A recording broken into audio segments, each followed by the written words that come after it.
Hey guys, welcome back to Phoenix Wright, his attorney, Justice for All. In the last part, we just learned that Richard Wellington had found his phone. Smack! Way to start off the video with a smack. Well then, I think we've cleared this issue up.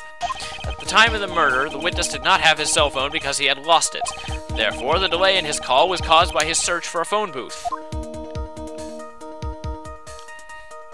Well, that's the gist of it. I guess you could put it that way and leave it at that. Do you have any further questions, Mr. Wright? There is something. Your Honor, the witness testimony does not make sense. I don't believe that there was ever a need for the witness to search for a phone. How dare you? Objection! You can't just make outrageous claims like that. You do have some sort of proof, don't you? Well, yeah, of course.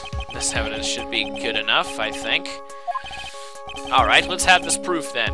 Please present proof that the witness had no need to search for a public phone booth. Alright, and... Jeez. For this evidence, you want to submit crime photo 1. See, if you check it, bam, phone booth. Boom. It's quite simple, actually.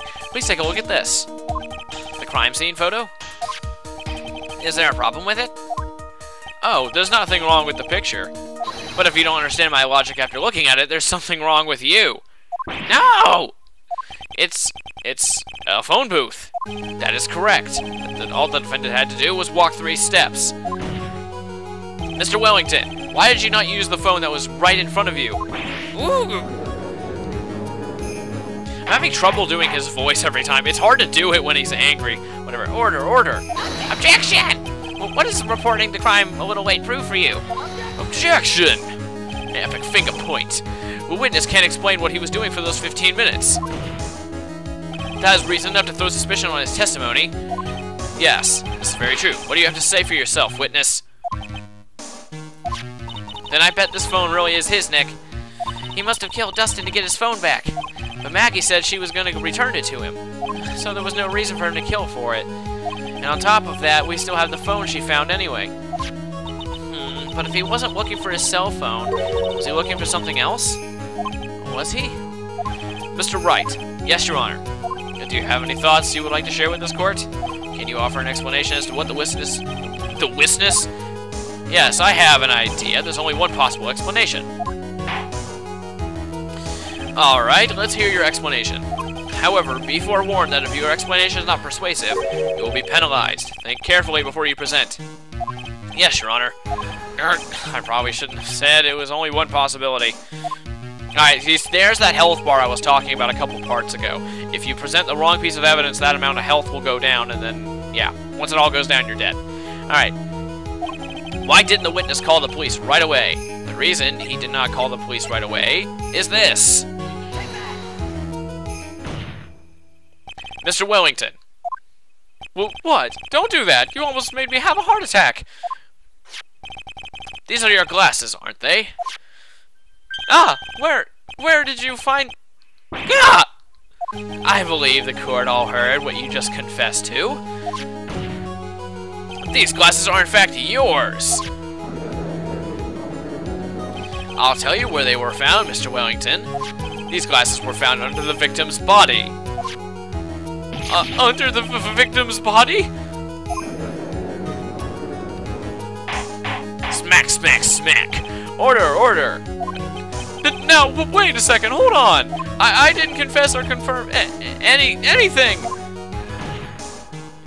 Your Honor, I think the answer is quite clear here. As he fell, Dustin Prince grabbed the culprit's glasses. The culprit knew that he had to find his glasses and searched frantically for them. What he didn't realize was that they were under the victim's body. And that's why it took him 15 minutes to make that call. Smack, smack, smack. Again, why? That's a lot of smacks for just...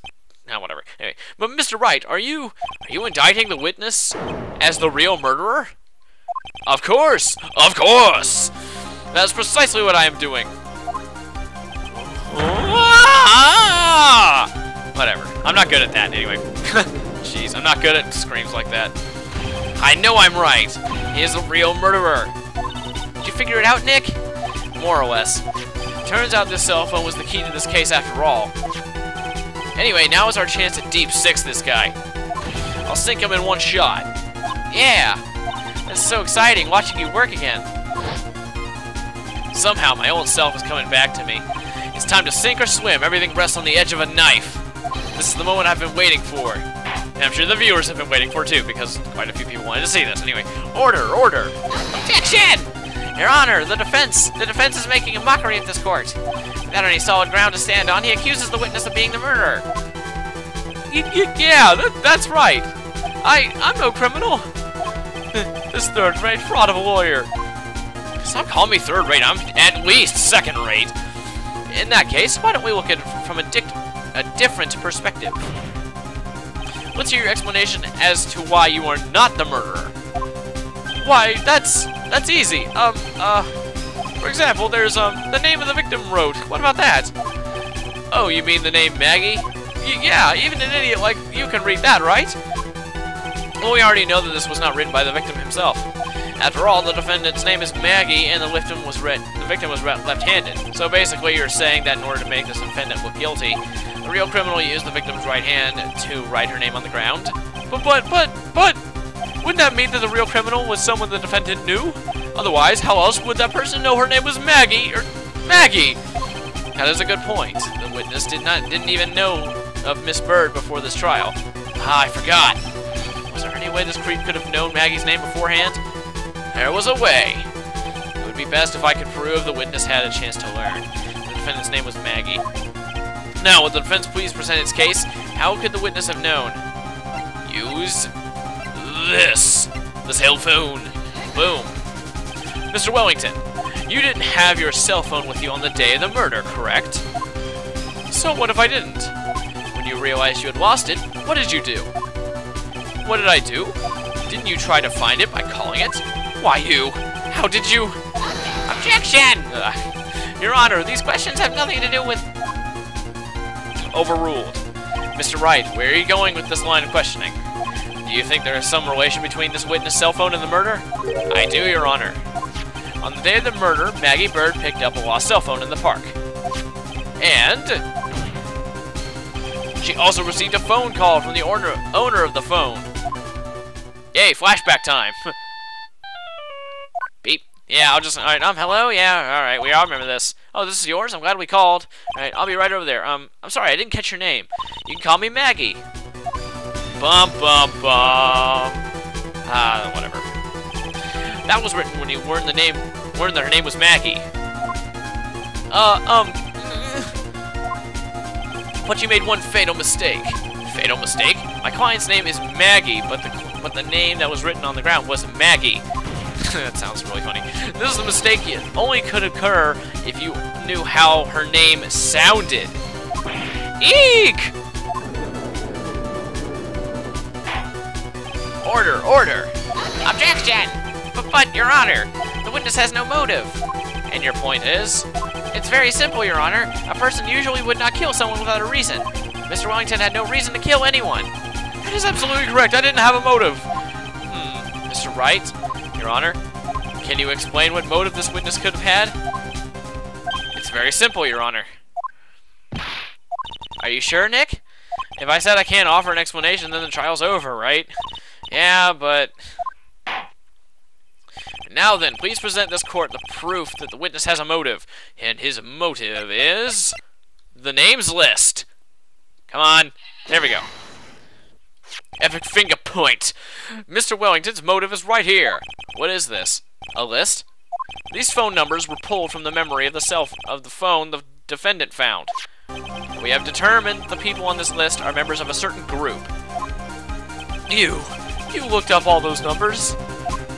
Of course! Of course! Good old M. Bison. This list of phone numbers was stored in the cell phone's memory. The names and numbers belong to people who are members of a certain con arts group. What? Con artists? Can you explain why these numbers were on your phone, Mr. Wellington? This is an outrage, an invasion of privacy! Looking up the phone numbers on a person's phone is worse crime than murder. Wow. You're one of those people. You're just like the cops who raided the brilliant artists. Okay, here we go. Last rant. I don't care, Mr. Wellington. All I want for you is to tell us what this list is about. Do you think any of you can know what it's like to be a refined man like me? We don't want to know. Your Honor, this is unjust badgering of the witness. Objection overruled. Mr. Wright, what is the meaning of this? Why would the witness have the numbers of a group of con artists in his phone? Isn't that obvious? The witness is a member of that group. Mr. Wellington is a member of this very group. No! All of your friends' phone numbers are stored right here in this phone. If anyone were to look into these phone numbers, it would be all over for you. That is why you had to kill. See you guys later. Yeah, very random place to cut it, but we're getting close to the time limit, and I'll continue this tomorrow. So anyway, see ya.